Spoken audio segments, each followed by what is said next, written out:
ألا بذكر الله تطمئن القلوب. حاکم تائی بہت بڑا سخی آدمی گزرا ہے، بہت بڑا سخی آدمی. علماء نے لکھا ہے کہ ایک مرتبہ ملک کے اندر قحط سالی آ گئی تھی. پورا 1 سال بارش بالکل نہیں. پورے ملک کے اندر ہریالی کہیں بھی نظر نہیں آ رہی تھی. سارا سبزہ سوکھ چکا تھا. پانی کے قطرے قطرے کے لیے جانور بھی ترستے تھے کہ ایک گھونٹ پانی نہیں ملتا تھا. انسان تو دور کی بات، جانور بھی بھوکے پیاسے رہتے. ایک وقت ایسا آیا، سخت سردی تھی. حاکم تائی کی زوجہ کہتی ہے کہ گھر کے اندر 2 بیٹے، ایک کا نام عبداللہ، ایک کا نام علی تھا، اور ان کی ایک بیٹی تھی. اور یہ تینے کے تینوں بہت بھوکے تھے. بھوک کی وجہ سے بلبلا رہے تھے. رات کا وقت تھا. حاکم تائی کی بیوی کہتی ہے بمشکل میں نے ان کو بہلا کر سلانے کی کوشش کی. ایک بچے کو سلا دیا، پھر تھوڑی دیر کے بعد دوسرے کو سلا دیا، تیسرے کے بعد تھوڑی دیر کے بعد تیسرے کو سلا دیا. لیکن رات بہت ہو چکی تھی. حاکم تائی کبھی ادھر سے ادھر، ادھر سے ادھر پھر رہے تھے. اپنی بیوی سے کہہ رہے تھے کہ زوجہ محترمہ، پتہ نہیں آج مجھے نیند کیوں نہیں آ رہی، آج مجھے نیند کیوں نہیں آ رہی. میرے دل کے اندر ایک عجیب سی بے چینی ہو رہی ہے. تھوڑی دیر کے بعد دروازے پر کسی نے دستک دی. ابھی حیران، اتنی سخت سردی میں، اتنے رات میں کون آیا ہے دروازے پر؟ حاکم تائی کی بیوی آگے بڑھی، جا کر دروازہ کھولا، کھول کر دیکھا کہ وہاں پر ایک مائی کھڑی ہوئی ہے جو اپنے چھوٹے 2 بچوں کو اپنے ہاتھوں میں لی ہوئی ہے، اور اپنے 4 بچے، اس کے 4 بچے اسے اس ماں پر لپٹے ہوئے تھے.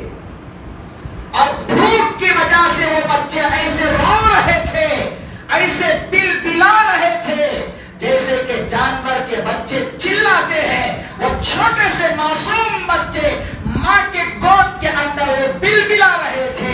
یہ حاکم تائی کی بیوی یہ منظر دیکھ کر فوراً اپنے شوہر کے پاس آتی ہے اور آ کر کہتی ہے کہ حاکم تائی، آپ کے دروازے پر آپ کی پڑوسن عورت آئی ہوئی ہے، اس کا یہ حال ہے، آپ کے اوپر اس کی امید ہے کہ حاکم تائی کے پاس میں جاؤں گی تو کچھ نہ کچھ مل جائے گا. لیکن حاکم تائی، ہمارے گھر کا ماحول، ہماری گھر کی حالت آپ جانتے ہیں. ہمارے گھر کے اندر کھانے کے لیے کچھ نہیں ہے، ہمارے بچے بھی بھوکے اور پیاسے ہیں. آپ خود جانتے ہیں اتنی رات ہو گئی، بمشکل میں نے اپنے بچوں کو سلانے کی کوشش کی، میرے بچے بھوکے سو گئے ہیں. ان بچوں کو کہاں سے آپ کھلائیں گے، کہاں سے آپ پلائیں گے؟ حاکم تائی کہنے لگا کہ زوجہ محترمہ، یہ مائی، یہ پڑوسن میرے اوپر یقین کر کے آئی ہوئی ہے، امید لے کر آئی ہوئی ہے. اللہ کی ذات پر امید رکھنا، اللہ تمہیں بھی کھلائے گا، انہیں بھی کھلائے گا. جلدی سے اس مائی کو گھر کے اندر بلا کر لاؤ. ٹھنڈی بہت سخت ہے، سردی بہت سخت لگ رہی ہے، کہیں اس کے بچے بیمار نہ ہو جائے. یہ حاکم تائی کی بیوی جلدی سے آگے بڑھتی ہے، اس مائی کو اپنے گھر کے اندر بلاتی ہے. اپنے بچوں کو لے کر گھر کے اندر آ جاؤ.